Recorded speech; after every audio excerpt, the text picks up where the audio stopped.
একা সংসারে এখন এই সংসারটা করে খেতে আমার ভীষণই প্রবলেম হয়ে যাচ্ছে। সত্যি কথা বলতে কোনো কিছুই কিন্তু স্বপ্নগুলো পূর্ণ করতে পারছি না। এই যে সংসারে কাজকর্ম করতে করতেই কিন্তু সারাটা দিন কেটে যাচ্ছে। অন্য কোনো স্বপ্ন আমি পূর্ণ করতেই পারছি না। কেন আজকে এই কথাগুলো বললাম বলো তো? আজই হচ্ছে জন্মাষ্টমী। আমার না অনেক দিনের স্বপ্ন, এই যে জন্মাষ্টমী বলো, তারপরে ওই যে দোল পূর্ণিমা বলো, এই সমস্ত দিনগুলোতে, তারপর অন্য যে সমস্ত পুজোর দিনগুলো থাকে সেই দিনগুলোতে না, মানে ভালো করে ঠাকুরঘর সাজিয়ে, ঠাকুরকে সাজিয়ে অনেক রকমের প্রসাদ দিয়ে, প্রসাদ বানিয়ে পুজো দিতে ইচ্ছা করে। এটা কিন্তু আমার ছোটোবেলার থেকেই। তবে আমাদের বাড়ি তো গ্রামে ছিল, সেখানে অতটা এরকম করে পুজো কেউ করতো না জন্মাষ্টমীতে। তবে আমাদের এখানে কিন্তু অনেকেরই ঘরে ঘরে এভাবে জন্মাষ্টমী পুজো করে, মানে ভালো করে আর কি। তো বড় করে কেউ করে না, তবে যার যার ঘরের মধ্যে কিন্তু বেশ ভালো করে আর কি জন্মাষ্টমীটা পালন করে। আমারও না ইচ্ছা করে এভাবে জন্মাষ্টমী পালন করতে। তো অনেক দিন ধরে ইচ্ছা, তো এবার না আমি ভেবেইছিলাম যে এবারে যাই হোক একটু করব। তবে এবারেও হলো না। ভেবেছিলাম একটা তাল কিনে নিয়ে আসবো, এনে তারপরে আমি কিন্তু এমনি বড়া বানাতে পারি, অসুবিধা নেই। অল্প কটা বড়া বানিয়ে তারপরে কিন্তু ঠাকুরের সামনে ভোগ দেবো, এরকম একটা ভেবেছিলাম অনেকটা সকালে উঠবো, ভোরবেলা উঠবো, উঠে একা হাতেই সমস্তটা করব, ঠাকুরঘরটাকেও সাজাবো। তো এরকম একটা প্ল্যান ছিল মনে মনে আর কি। তো যাই হোক, সেটা এবারেও হলো না। জানি না কেন হলো না, হয়তো ঠাকুর চায় না সেই জন্যই হলো না। তো পরের বার কিন্তু অবশ্যই করার চেষ্টা করব। মামাম একটু বড় হয়ে যাবে, আর বিশেষ করে মামাম এখন ছোট, তো ওই জন্যই কিন্তু একা কিছু করে উঠতে পারি না। মামা একটু বড় হয়ে গেলে ও তো এত বিরক্ত করবে না, আর মামামের অনেক কাজও কিন্তু আমাকে করে দিতে হবে না। তখন কিন্তু আমি অনেকটাই সময় পেয়ে যাব, আর এইসব কাজগুলো কিন্তু তখন করতে পারবো, মনের মতন করে কিন্তু পুজোও দিতে পারবো।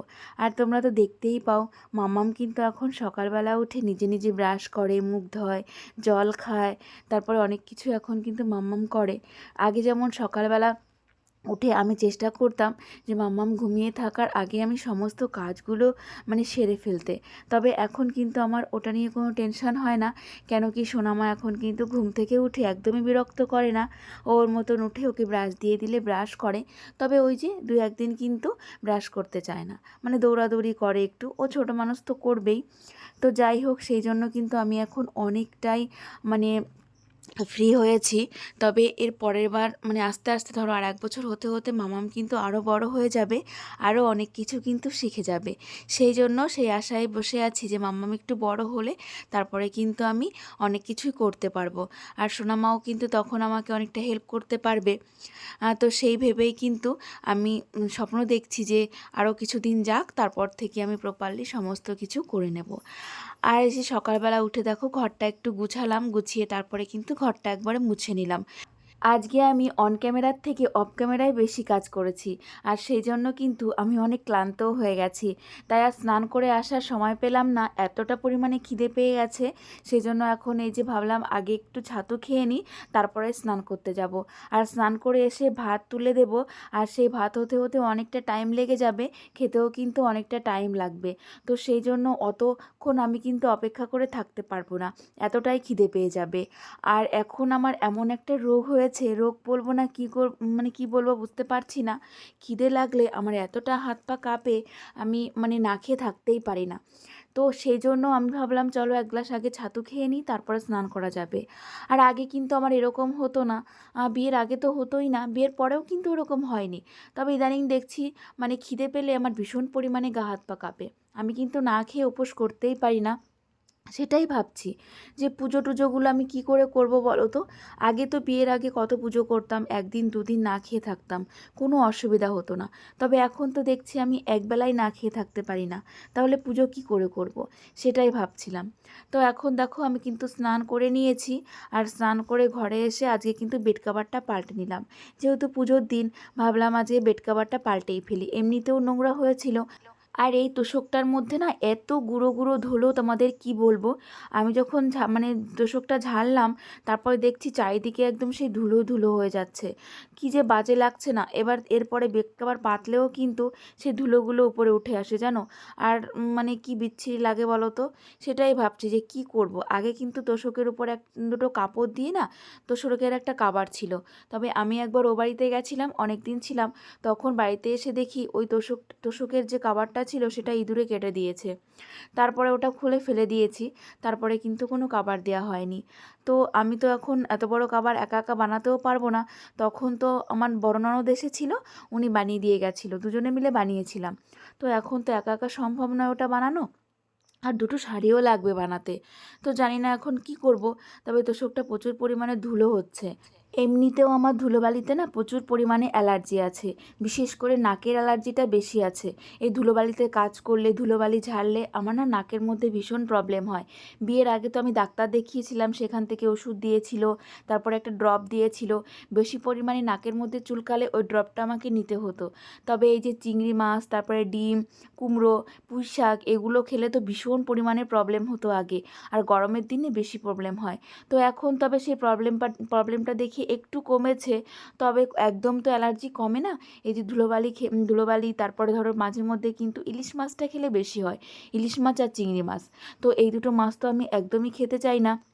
আর ইলিশ মাছ তো এমনিও খাওয়া পড়ে না, ইলিশ মাছের যা দাম বাপরে বাপ, সেটা আর কি আমাদের খাওয়া সম্ভব। আর এখন আমি কি করছি বলো তো, তোমরা দেখতে পাচ্ছ, আজকে যেহেতু জন্মাষ্টমী, আমার সোনামাকে আমি রাধা সাজাচ্ছি। হ্যাঁ, জানি আজকের দিনে সবাই কৃষ্ণ সাজায়, ছেলেই কি মেয়েই কি, সবাইকেই দেখছি আজকের দিনে কৃষ্ণ সাজাতে। তবে আমি আমার মাম্মাম সোনাকে রাধা সাজালাম। কেন বলো তো, আমার মাম্মাম কিন্তু রাধা সাজতেই বেশি পছন্দ করে, ও কিন্তু কৃষ্ণ একদমই সাজবে না। আমি যদি মাম্মামকে কৃষ্ণ সাজাতামও, ও কিন্তু একদমই সাজতো না। ও কিন্তু বুঝে যায় কোনটা রাধা কোনটা কৃষ্ণ। ও অনেকটা বুদ্ধি কিন্তু আমার সোনামার। তো সেই জন্য ভাবলাম কান্নাকাটি দিয়ে দরকার নেই, আমি আমার সোনামাকে সুন্দর করে রাধা সাজিয়ে দিই। আর এই দেখো মাম্মামকে কিন্তু অনেকটা সাজানো হয়ে গেছে। তবে দেখো এখন কিন্তু মাম্মামকে রাধা মনে হচ্ছে না, আর একটু কিছু কমই রয়েছে। যখনই আমি এইটা মাম্মামকে পরিয়ে দিলাম, তখন কিন্তু পুরো একদম রাধা, মানে কি বলবো, দেখো পুরো চেঞ্জ হয়ে গেছে মুখটা। আর আমার সোনামা কি সুন্দর হাসি দিচ্ছে দেখো। সত্যি কথা বলতে আমি অবাক হয়ে গেছি, মাম্মামের মুখটা পুরো চেঞ্জ হয়ে গেছে। আর কি দারুণ লাগছে বলো তো। তো যাই হোক না, মাদের অত কিছু বলতে নেই, তো তোমরাই বলো আমার সোনামাকে এরকম সেজে কেমন লাগছিল। চলো একবার পুরো মাম্মামকে দেখিয়ে দিই। তো আমি অনেকটা সিম্পলের মধ্যে মাম্মামকে সাজিয়েছি, শুধু লিপস্টিকটাই পরিয়েছি, কাজল টাজল ওইসব পরাইনি, ছোটো মানুষ তো। আর আজকে প্রথমেই কিন্তু মাম্মামকে আমি ঠোঁটে লিপস্টিক দিলাম, এর আগে কিন্তু কখনোই দিইনি। মাম্মাম অনেক বায়না করে লিপস্টিক পরার জন্য, তবে ওই একটু মিথ্যে মিথ্যে করে আমি একটু দিয়ে দিই। তবে আজকে কিন্তু সত্যি করে মাম্মামকে আমি লিপস্টিক দিয়ে দিয়েছি। তো যখন আমার সাজানো হয়ে গেছে, তখন মাম্মাম নিজেই বলছে, মা তুমি আমাকে কিন্তু আলতা পরাওনি। আমি কিন্তু আলতা পরাতে একদমই ভুলে গেছিলাম।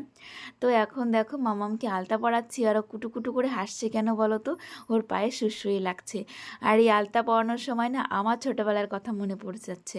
আমার মাও যখন আলতা পরাতো, এরকমভাবে আমিও কিন্তু আমারও পায়ে সুরসুরি লাগতো, আর পাগুলো এরকম নাড়াতাম। মা মাঝে মাঝে বকা দিত। হ্যাঁ, পা নাড়ালে কিন্তু সুড়সুড়ি দিলে, মানে পা নাড়ালে কিন্তু আলতা পরানো যায় না। তবে আমি মাম্মামকে বকা দিচ্ছি না, আমরা কিন্তু হাসাহাসি করছিলাম। আর দেখো কত সুন্দর করে আমার সোনামাকে আলতাটা পরিয়ে দিলাম। তোমরা কিন্তু অবশ্যই কমেন্টে জানাবে আমার সোনামাকে কেমন লাগছে। এই যে মাম্মামকে কিন্তু সাজানো কমপ্লিট। তারপরে কিন্তু মাম্মামের অনেকগুলো ছবি তুলেছিলাম, তারপরে ভিডিও করেছিলাম। আর তারপরে আর কিন্তু কিছুই আমি শেয়ার করিনি, কেন কি তারপরে একটু তাড়াহুড়ায় রান্নাবান্না করেছিলাম। তো কেন কি আজকে বিকালবেলা একটু বাজারে যাব ভেবেছি, সেই জন্য তাড়াহুড়াতেই রান্না করেছিলাম। রান্নাবান্না করে খেয়ে দিয়ে এই যে একটু রেস্ট নিয়ে তারপরে আমরা সেজেগুজে বেরিয়ে পড়েছি বাজারের উদ্দেশ্যে। আর আমার সোনা আমার সমস্ত কিছু খুলে ফেলেছে, তবে টিপটাও খুলবে না। আমি অনেক চেষ্টা করেছিলাম, বলেছিলাম টিপটা খুলে কাজলের টিপটা পরিয়ে দিই, না ও তো শুনবেই না। আর এই যে আমরা একটু বাজারের দিকে যাচ্ছি, অনেক দিন পরে এই যে একটু বেরিয়েছি বাজারের দিকে, আমার এত ভালো লাগছে তোমাদেরকে কি বলবো। ভীষণ ভালো লাগছে। আমারই ইচ্ছাতে আজকে কিন্তু একটু বাজারে যাচ্ছি। আর আজকে যেহেতু শনিবার, তাই হাসব্যান্ডকে বললাম চলো না একটু মন্দিরের থেকে সাবা দিয়ে আসি। পুজোটা কিন্তু সকালেই হয়ে গেছে, তবে আমার অনেক দিনের ইচ্ছা এখানে একদিন, এই শনি মঙ্গলবারে পুজো হয়, একদিন এসে পুজো দেব। তবে ভগবানের কাছে একটা প্রার্থনা করলাম। তো যাই হোক, এর মধ্যে এসে আমি কিন্তু ভগবানকে পুজো দিয়ে যাব, যদি ভগবান আমার সেই মনের ইচ্ছাটা পূর্ণ করে। তবে তোমাদেরকে অবশ্যই বলবো। আর এই যে আমার সোনামা আর ওর বাবা চলে গেছে একটু প্রণাম করতে। আর আমার সোনামা কিন্তু ঠাকুরকে প্রণাম করতে একদম রেডি, ওকে কিন্তু বলতে হয় না, ও ঠাকুর দেখলে কিন্তু নিজেই প্রণাম করে। হাজব্যান্ড আগে প্রণাম করে এলো, এখন এই যে আমি গেলাম প্রণাম করতে। সত্যি কথা বলতে মন্দিরে এসে না ভীষণ ভালো লাগে। আর এই যে আমার সোনামাও দেখো দুবার করে, একবার বাবার সঙ্গে এসে প্রণাম করে গেল, আবার আমার সঙ্গে চলে এসে প্রণাম করতে। ফট করে কেন এই যে আলোটা এলো বলো তো? যেহেতু আগে এখানকার লাইটগুলো জ্বালানো ছিল না, বাইরের দিকে যে লাইটগুলো থাকে সেইগুলো ওরা সমস্ত জ্বালিয়ে দিল। যেহেতু এখন একটু মানে সন্ধ্যা হয়নি, তবে বিকালটা ঘোর হয়ে গেছে, তো সেই জন্য সমস্ত লাইটগুলো জ্বালিয়ে দিয়েছে। আর এখন আমরা এই যে সাবা দিয়ে দিচ্ছি। সত্যি কথা বলতে দেখো, মন্দিরটা কিন্তু সত্যিই খুব সুন্দর। আর এখানে কিন্তু শনি মঙ্গলবারে, প্রত্যেক শনি মঙ্গলবারে পুজো হয়। আমি বিয়ের পর কিন্তু একবার এসেছিলাম, একদম বিয়ের পরের দিন, তখন এসেই কিন্তু আমি পুজো দিয়েছিলাম। তারপরে কিন্তু আর কখনোই আসা হয়নি। তবে আমার ভীষণ ইচ্ছা আমি এখানে এসে আবার পুজো দেব। মায়ের মন্দিরে পুজো দিয়ে আমরা কিন্তু সোজা স্টেশনে চলে এসেছিলাম, কেন কি স্টেশনের কাছেই কিন্তু মায়ের মন্দিরটা। স্টেশন থেকে মায়ের মন্দির কিন্তু দেখা যায়। তো হাজবেন্ডটি বলল চলো অনেক দিন স্টেশনে ঘুরতে যাই না, একটু স্টেশন দিয়ে ঘুরে আসি, মনটা অনেক ভালো লাগবে। তো সেই জন্যই আমরা দেখো স্টেশনে চলে এসেছি। তো মাম্মাম এখানে স্টেশনে এসেই একটু খাওয়ার জন্য বায়না করছিল। আর ও এই যে এখানে একটা খাবার রয়েছে দেখো ফ্রুটির পাশে, এই খাবারটা কেনার জন্য ও কিন্তু ভীষণ বায়না করছিল। তবে হাজব্যান্ড বলছিল এটা দেবো না, হাজব্যান্ডের হাতে যেই খাবারটা রয়েছে ওটা দিতে চেয়েছিলাম। তবে দেখো ও কেমন বায়না করছে, ও ওইটাই নেবে। আর মাম্মাম কিন্তু এই রকমই, জানো তো, ও যেটা বায়না করে সেটাই ওকে দিতে হয়। তো এটা কিন্তু অতটা ভালো খাবার নয়, আমিও বলছিলাম, হাজব্যান্ডও বলছিল, এমনকি যে দোকানদার সেও বলছিল যে ওটা ভালো নয়, এটা নাও। তবে ও তো শোনার নয়, ও নাছোড় বাঁধা, ও ওটাই নেবে। তো দেখো, তো সেটা নিয়েই কিন্তু আমাদের সঙ্গে কথা হচ্ছিল। আর মাম্মাম এক মানে বলেই যাচ্ছে না আমি ওটাই নেব। তো তারপরে আমি বললাম দুটোই নিয়ে নাও। তো ওই দেখো ওর ওটাই পছন্দ। তো তারপরে মাম্মামকে ওটাই দিয়ে দিলাম। আর তারপরে এখানে চলে এলাম একটু বসার জন্য, একদম স্টেশনের শেষ সীমানায়। এখানে কিন্তু অনেকটা নিরিবিলি রয়েছে, ওই জন্য নিরিবিলি জায়গায় এসে আমরা একটু বসলাম মনটাকে শান্ত করার জন্য। আর সত্যি কথা বলতে এইরকমভাবে তো আমরা একদমই ঘুরি না।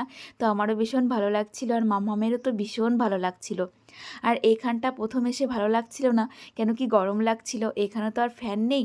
তবে কিছুটা টাইম বসার পরে সত্যি কথা বলতে এত ভালো লাগছিল, হাজব্যান্ড আমাকে বলছিল যে একটুখানি বসো, দেখবে অনেকটা ভালো লাগবে, তুমি সবে হেঁটে এসেছো তো ওই জন্য একটু খারাপ লাগছে। তো তারপরে এই যে চারিদিকটা আমরা একটু ঘুরে দেখছিলাম, মাম্মাম এখানে খেলা করছিল, বেশ ভালো লাগছিল। আর আমাদের পাশেই বসেছিল বৃদ্ধ কয়েকজন লোক, ওনারা এখানে নাকি রোজই এসে বসে থাকেন। হাজবেন্ড বলছিল আর কি, বলছিল যে ওনারা হচ্ছে রিটায়ার্ড সবাই, তো সেই জন্য বিকাল টাইমটা এখানে এসে কিন্তু সময় কাটায়। তো তারপরে কিন্তু আমরা বাজারে গেছিলাম, কিছু কেনাকাটা করেছিলাম, সেগুলো আর তোমাদের সঙ্গে শেয়ার করিনি। বাজারের মধ্যে এতটা গরম ছিল আর এতটা ভিড়ভাট্টা ছিল, এখানে গিয়ে আর ভিডিও করতে একদমই ভালো লাগছিল না গরমের মধ্যে, জানো তো। আর গরমটাও যা পড়েছিল, তারপরে একবারে এই যে বাড়ি এসে তারপরে যে ভিডিও করছি তোমাদের সঙ্গে। আর এই যে মামামের জন্য একটা কেক নিয়ে আসা হয়েছে, আর মামাম সেটাই কিন্তু বসে বসে খাচ্ছে। সত্যি কথা বলতে এই চকলেট কেকটা কিন্তু আমারও ভীষণ ফেভারিট, আর মামামও কিন্তু দেখো ভালো খাচ্ছে। আর আমার জন্য এই যে এইটা নিয়ে এসেছি। তো এখন এই যে মাম্মাম আর আমি মিলে খেয়ে নেব, তবে হাজব্যান্ডকেও দেবো, শুধু আমরা দুজনেই খাবো না, আমরা কিন্তু তিনজনে মিলেই খেয়ে নেব। আর তারপরে আমরা বাজারে গিয়ে কি কিনেছি সেটা একটু তোমাদেরকে দেখাই। দেখো, কিনতে গিয়েছিলাম আমার জন্য দুটো নাইটি। তো সামনেই তো পুজো চলে আসছে, তো পুজোর মধ্যে গিয়ে তো এইসব নাইটি টাইটিটা কেনা যায় না। তো সেই জন্য এখনই পুজোর আগে গিয়ে আমি দুটো নাইটি নিয়ে নিলাম। পুজোর সময় তো নাইটি না লাগবে, এমনিতেও আমার কিন্তু ঘরে নাইটি ছিল না, সেই জন্য দেখো এই যে নাইটি দুটো নিয়ে এলাম। কেমন হয়েছে কিন্তু অবশ্যই জানাবে। আর এই যে হলুদ কালারের যে নাইটিটা, এটা কিন্তু হাজবেন্ডের পছন্দ। আর নিচের যে নাইটিটা দেখালাম ওটা কিন্তু আমার পছন্দের। তো তো আমার কিন্তু প্রথমে গিয়েই ওটা পছন্দ হয়েছিল, তবে হাজব্যান্ডের ওটা বেশি একটা পছন্দ হয়নি, ওর কিন্তু এটা পছন্দ হয়েছে, সেই জন্য দুটো নাইটি নিয়ে নিলাম। তোমরা কিন্তু অবশ্যই জানাবে নাইটি দুটো কেমন হয়েছে। আর কিছুই কিনিনি জানো তো। তো সত্যি কথা বলতে বাজারে গেলে তো মনে হয় সমস্ত কিছুই কিনে নিই, তবে তারপরে আর কিন্তু কেনা হয়ে ওঠে না। তবে আরও অনেক কিছু কেনার আছে পুজোর আগে, দেখা যাক সেগুলো কবে কেনাকাটা হয়। পুজোর সময় তো কিনবই কিছু না কিছু, তো সেটা তো অবশ্যই তোমাদের সঙ্গে শেয়ারও করব। তো অবশ্যই জানাবে নাইটি দুটো কেমন হলো। তো আজকের ভিডিওটা কিন্তু আমি এখানেই শেষ করব। তোমরা সবাই ভালো থেকো, আমরাও ভালো আছি। তোমাদের সবাইকে